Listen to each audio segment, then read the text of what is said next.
So now, please welcome the official, non-official, non-sponsor of the Savannah Bananas, but a big fan. Please welcome John Fletcher. Well, thank you, my friend Jesse Cole from the Savannah Bananas, and welcome to 15 on Fridays with Fletch. If you've attended one of America's largest rodeos, odds are that you've heard the dynamic baritone voice of our guest, Bob Tallman. These include our Fort Worth Stock Show and Rodeo, the Houston Livestock Show and Rodeo, and the National Finals Rodeo in Las Vegas. He's been on the road for as many as 300 days per year during his career, and he's performed in more than 18,000 times as an announcer. He's been the spokesman for prestigious brands like Wrangler Jeans, Boot Barn, American Hat Company, and our mutual client, Ag Texas Farm Credit. He's a 12-time PRCA Announcer of the Year. He's a member of all kinds of halls of fame, including the National Cowboy Hall of Fame and the Pro Rodeo Hall of Fame. He's also a foundation member for the Texas 4-H. One of the great achievements is he's raised more than $4 million to fight pediatric cancer through his golf tournament, the Bob Tallman Cow Pasture Pool Tournament. He's also a realtor and a rancher, and you can buy the beef he raises under the name 3T Angus Beef. He'll even sell you the ranch to raise your own beef on. So please welcome to 15 on Fridays with Fletch, the voice of Pro Rodeo, my good friend, Bob Tallman. My God, whoa. It's not about me, it's all about him. That's it. I got to say, Bob's a believer. We share our Christian faith very openly, and Bob, people love, especially, there have been a lot of times that you've done a Cowboy's Prayer at some of your rodeos as well. Well, you need to understand that if you base an audience, set an audience, and put the hook in an audience, and you're faith-based in doing it, 99.999% that audience will go with you, and they'll receive his message, your and my message, and from that, we buck them, and we buck them hard. That's it. Bob, everybody wants to know how you got into rodeo announcing. How did it start? Well, I didn't ride very good. And a few bucking horses and a few bulls. And I said, my goodness, the guy paid me $100 one time to help a lady announce a rodeo about 60 years ago. And I said, there'll never be another poor day. And I had to put the bareback rig and the rope and the bull rope away. And it's been wonderful for 60 years. Well, and not only that, Bob, but also you probably never break a bone when you're announcing, right? Well, not necessarily, because I've done it a horseback about half of my career. So maybe say 10,000 performances were a horseback, including the Astrodome in Houston, to the Calgary Stampede, to Reno, Nevada. I always tell people, they say, where you been? I said, Denver, Fort Worth, Houston, San Antonio, Austin, Lake Charles, Louisiana, and Jackson, Mississippi. That all took place in the first 90 days. Wow. So what makes you different about being an announcer? Well, I don't know if I'm different or not, John, but when I came along in the early 1970s, it was pretty stoic of what they did, how they said it, and be name, hometown, time, score, what a great day it is, good night, Irene, and they were out of it. And I said, there's better stories to tell about these people, the men, the women, their families, the generations before them. And not everybody came from a ranch in Texas. Bobby Del Vecchio came from the Bronx in New York. New York City was a big place where cowboys come from, and still today, they come out of the Northeast in that frontier circuit. So telling a story about what a guy has done, or his dad or his grandfather did, I believe is just as important as about the performance that he puts on for 8 seconds or maybe 15 seconds in the time defense. So tell us about your secret for getting the audience's attention. I think you got to set your hook in the first 6 seconds on television, the first 60 seconds live, and those that have a simulcast that go to radio. Sometimes if you have pre-show time, you can tell the story about who's up, what they're going to do, where they came from, who produces the rodeo, where you are. We might be in Dickies Arena at Fort Worth. It could be in NRG Stadium in Houston. We could be in Sydney, Australia, where I've spent 3 different years of my life in Australia. Could be at the Calgary Stampede, where I spent over 40 years, and trying to correlate the local moment with what's going to happen in that arena. Could be a small arena in Plains, Montana. Population 900 people, 6,000 people a day come to Sanders County. Or the biggest rodeo in the world at Houston, when we're there for 20 performances. Wow. And so you have this story, what you do to lower your voice to get attention. Tell us about that. Well, I had a great leader. His name was Paul Harvey.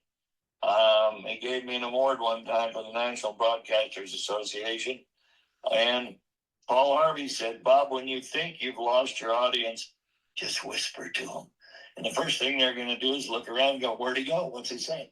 What did I miss? And you get your audience back. You got to remember that when you put 8,000, 10,000 people or 2,000 people in a confined area, they want to visit with the guy over here. You lose track of them on the camera. They think about having a drink of a Coca-Cola, a cold beer, might be eating a hot dog or having some popcorn, trying to read the program on their knee. I tell people, buy a program, sit on it, take it home with you and read about what we do, because you want people to be able to cheer. You want people to get involved. And your inflection, whether it be low tones, quiet tones, and there have been a time or two when an audience just got so noisy, I just got quiet. And immediately they look around. Wow. So Where'd now, he go? yeah, every rodeo's What got, did I miss? yeah, every rodeo has its special attributes. Tell me what's special about Dickies Arena in Fort Worth. Oh my God. Well, you know, I've been there 50 years this year, and I'm going to retire in the 2026 season. I'm not quitting, but they're going to retire me. It's 50 years. And I started in the Will Rogers Coliseum, about 4,200 people. Now we have 9,000. You've got the lower seats, the box seats, the mezzanine level, suite level, and then the upper level. No matter where you look, Dave, we have a big screen there that's 20 by 40. And it plays 4 different directions. There's no posts in the way like there was in Will Rogers. You had to look around the post sometimes. And the only thing different, it's an ivory tower. And Mr. Ed Bass, God bless him for what he's done in building it. Brad Barnes, who officiated it. And when you think about Matt Carter, he was the engineer. He is now the acting CEO. They had years to plan this, along with the mayors in the city of Fort Worth. It's easy to park, easy to get into. And the only thing that we're missing is the smell we had in Will Rogers. It's that old dirt and that old building. They paint it over, 50, 60 years. About every 10 years they paint it. Well, they painted all those germs and all that smell and all the chili smell and hot dogs and hamburgers. But in the Dickies Arena in Fort Worth, and I love to do this on the Cowboy channel every week someplace in the country, I invite people to come to Fort Worth. It's my big hometown welcome. And I'll be there for years doing other things and be involved with the Ag Mechanics Division, the 4-H, and the FFA kids. I'm a believer the more you give, the better you get at giving. And pretty soon you just keep on giving. You'd be surprised. A big paycheck come around the corner someplace for recognition. I don't need a pat on the back. I just need more time in my life. At 77 years old, about to be 78. And when I turn 100, John, you and I are going to figure out what I'm going to do for the next 25 years. Sounds great. Well, and also you've referred to Dickies Arena as Bass Hall on dirt. It is Bass Hall with dirt in it. And I'm a fan of the opera, and I love to go to Bass Hall downtown Fort Worth. I love to go to anything that you have in that arena, because that building has the most perfect sound in the world. You can yell 3 miles in that building, 3 miles without ever raising your voice. Opera houses are the greatest sound in the world because they all use natural sound. Now they use invented sound as well. But God bless Ed Bass, his family, the city of Fort Worth, the 4 mayors that I've worked with that got us from when I came in 1976 to 2026. Wow. Tell us about what makes Houston special. Big, richest, longest, best stars.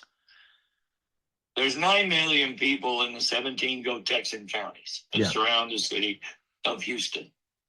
So we go from Bay City and the Gulf right to Houston. And when you think about, we put 74 to 75,000 in there, 20 different nights. And they're mid-afternoon shows on the weekends.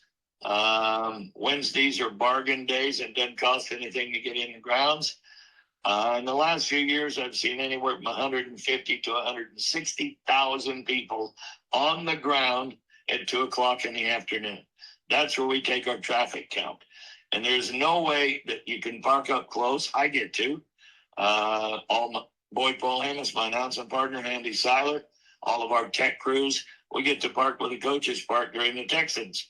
And so it's nice. Have you ever seen a 3-story escalator? No. We could fill that place, take 2 hours to fill it. We get out of there in 18 minutes. The arena is a football field, okay? And that football field then expands into the bowels of the building, NRG Stadium. And so by the time you put a rodeo on in there, they're the biggest big screens in the world. They face 4 different directions. There's not a bad view. And then you entertain 74,000 people. And I've got kind of a signature thing there that they actually registered. I start by going, hello, for as long as I've got to hear Houston. And away we go. They swing the gates. In comes the grand entry, 250 horses, all the flags, all the big screens, and all the music that goes with it. And we do that for about 2 hours. And when it's over, here come the stars. Could be Jelly Roll. Could be Elvis. I've seen them all at Houston. And I think my favorite nights is when we have Christian music. Nobody leaves. They stay there. You see people of all kinds, creeds, and colors. There's no race card. There's no politics. We do not allow that. No matter who you are, how old you are, how long you've lived in Houston or came from New York City to see the show. And a lot of people do that. You leave there and you're fulfilled in your faith, fulfilled in music, fulfilled in Western entertainment and the Western state of life. Then you can go outside and go to the carnival. It's amazing. The carnival is 36 acres. There's 95 places to eat in the food courts. And the hot dogs in NRG Stadium are pretty good too. Oh, that's great. What's special about the National Finals Rodeo in Las Vegas? Well, you have to understand, when I started in this business 60 years ago, we had $3 million in total prize money and about 2,200 members of what was then called the RCA, the Rodeo Cowboys Association, now in the PRCA, the Professional Rodeo Cowboys Association, and the WPRA for the ladies, for the barrel racing and the breakaway roping. We paid $3 million then. It is now an $80 million a year payout. There are people that are winning $300,000 in actual competition and more in one season. It ends on September 30th and it starts on October 1st. So the season is continuous. It never stops. Rodeo, it's a big thing. I like to say we buck 'em hard, and you're all welcome. Tell us a couple of the craziest things that ever happened to you with the rodeo. Oh, my God.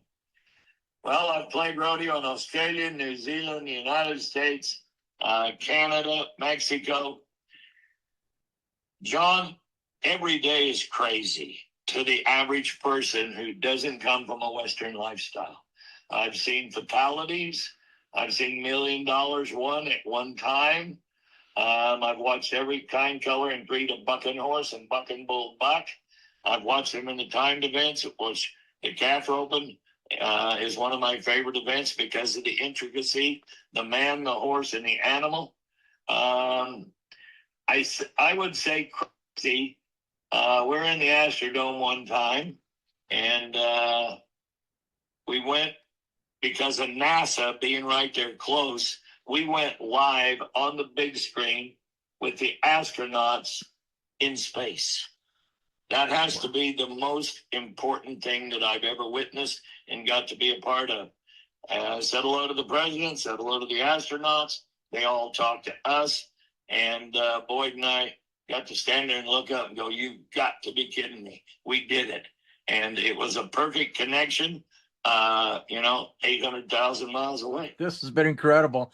Thank you for being my guest on 15 on Fridays with Fletch. And folks, look forward to seeing you again next week. Thank you, Bob. Thank you, John, for being my leader in faith and in the communications world for the last 25 years. My interview with Bob Tallman was so interesting that it went 30 minutes. So I've broken it into 2 parts. After all, we're keeping our promise of 15 on Fridays with Fletch. We'll feature Chris Cassidy, CEO of the Medal of Honor Museum, on Friday, November 7th to talk about Veterans Day. We'll see the rest of my interview with Bob Tallman on Friday, November 14th. So a special thanks to my good friend Bob Tallman. Thank you for watching 15 on Fridays with Fletch.